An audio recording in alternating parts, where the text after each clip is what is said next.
실내가 복원하기가 진짜 힘들어요. 왜냐면 엔진이나 하체 부품이나 뭐 미션이나 이런 거는 또 구하면 구해지는데, 그러니까 OEM으로 부품이 나오잖아요. 근데 이런 찾으면 물론 뭐 새 제품도 있긴 있겠지만 이제 대부분은 뭐 없는 경우도 있기 때문에 이런 거 다 하나씩 살려면 다 돈이잖아요. 중고 깨끗한 거 사야 되는데 그런 거 살려면 또 돈이 많이 들어가기 때문에 어지간하면 저는 실내가 좀 더 깨끗한 걸 사는 걸 좀 더 추천합니다. 이거는 이런 데 보면 다 뚫려 있고, 여기도 뚫려 있고, 묻어 있고, 이게 다 까지고, 시트도 뭐 거의 뭐 보시다시피 해지고. 그래서 어지간하면 실내 깨끗한 걸 사야 된다. 이것도 따로 샀거든요. 이 커버도 없어가지고, 커버가 아시는 분이 찾아줘가지고 샀습니다. 커버도 결국에 다 하나씩 하나씩 사야 되니까 이게 더 어려운 것 같아요. 어떻게 보면 외장 같은 경우는 그냥 돈 주고 일정 금액 주고 해주세요인데, 실내 같은 경우는 막 부품 하나씩 찾아야 되니까 그래서 어려운 것 같아요. 새 거도 있지도 않고 거의 없을 뿐더러. 그리고 이제 에어컨 히터, 이것도 생각보다 중요한데요. 진짜 안 나오면 정신 못 차려요.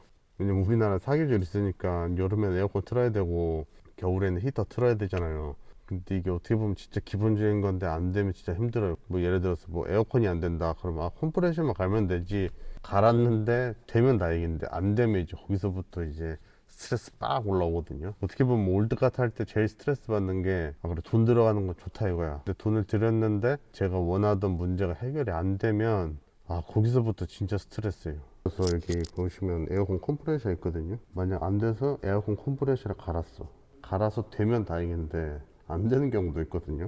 그럼 이제 문제점을 찾아야 되는데 이제 시간도 오래 걸리고 뭐가 문제인지도 모르니까, 이게 일반적으로 그냥 일반 차 타듯이 그냥 카센터 가가지고 이거 안 되니까 수리해 주세요 이러면 올드카들은 그게 잘 안 되잖아요.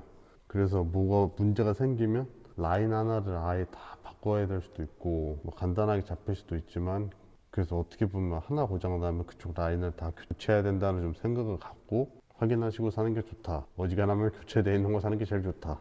근데 이 부분을 보고 샀습니다. 에어컨 히터 나오는 거 보고. 그리고 마이너스 옵션인데, 최대한 이제 차의 옵션이 거의 적다는 소린데, 이제 차의 옵션이 적으면 적을수록 뭐가 좋냐, 고장날 게 줄어들어요.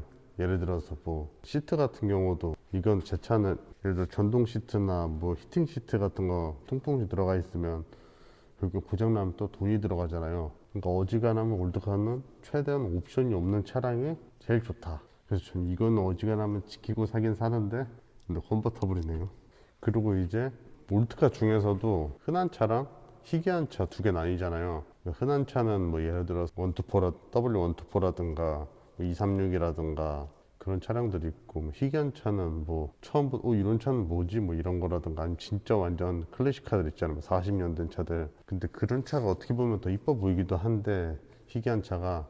근데 그거는 어떻게 보면 유지 관리 면에서 혹독할 수도 있기 때문에, 왜냐면 사람들이 많이 타면 많이 탈수록 그만큼 이 플랫폼이 아니라 이런 커뮤니케이션 할 수 있는 데라든가 부품이라든가 그런 거 수급하기가 굉장히 쉽잖아요. 그래서 어지간하면 저는 처음 입문하시는 분들이면 좀 제일 흔한 차를 구매하시는 게 좋아요. 아니면 우리나라에서는 흔하지 않더라도 전 세계적으로 많이 타는 차, 그런 차를 사야 좀 더 유지 관리하기가 좀 더 수월합니다. 그리고 마지막으로는 올드카를 구매하면 다들 많이들 얘기하시는 거긴 한데, 예를 들어 차값이 500만 원이다. 요즘 나오는 차량들은 그 500만 원 주고 사면 그냥 그 정도에서 그냥 돈 얼마 안 쓰고 거의 탈 수 있잖아요. 근데 올드카들은 모든 부품들이 다 오래되기 때문에 진짜 그냥 평균적으로 진짜 1000만 원 정도는 조금 그래도 그냥 이 정도면 굴러갈 정도로 탈 수 있다. 그래서 한 예산은 항상 플러스로 좀 어느 정도 생각하고 구매하시는 게 좋아요. 그리고 이제 어떻게 보면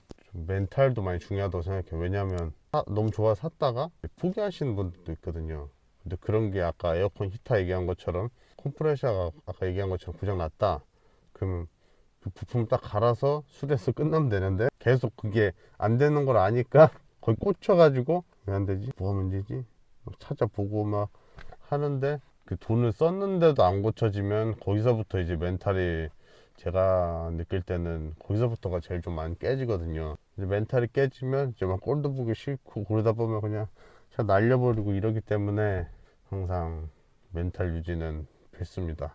아니면 가져와가지고 처음부터 싹 모든 걸 수리하고 탈 수 있을 정도의 돈이 있으면 제일 효과적입니다. 그리고 돈이 많으면 다 해결이 돼요. 제 나름대로 완전 초보자긴 한데 많은 경험 어쨌든 이것저것 경험해 본 결과 짧은 데이터 쌓아온 데이터 이제 저보다 더 완전 초보신 분들은 도움이 됐으면 좋겠습니다. 뭐 타면서 어떻게 보면 저는 이 스트레스 받는 것도 그때는 짜증나지만 그래도 나름 이 올드카의 또 재미 아닐까 싶습니다. 그런 거 하나 찾아내고 뭐 직접 수리하지는 않더라도 그 찾아서 수리하고 이러면 또 기쁘잖아요. 근데 그게 고쳐지면 다른 게 고장나서 문제긴 한데 그래도 올드카는 올드카 맛이 있잖아요. 그래서 저는 그래도 올드카 타시는 걸 결론적으로 추천합니다. 하나씩 사보세요.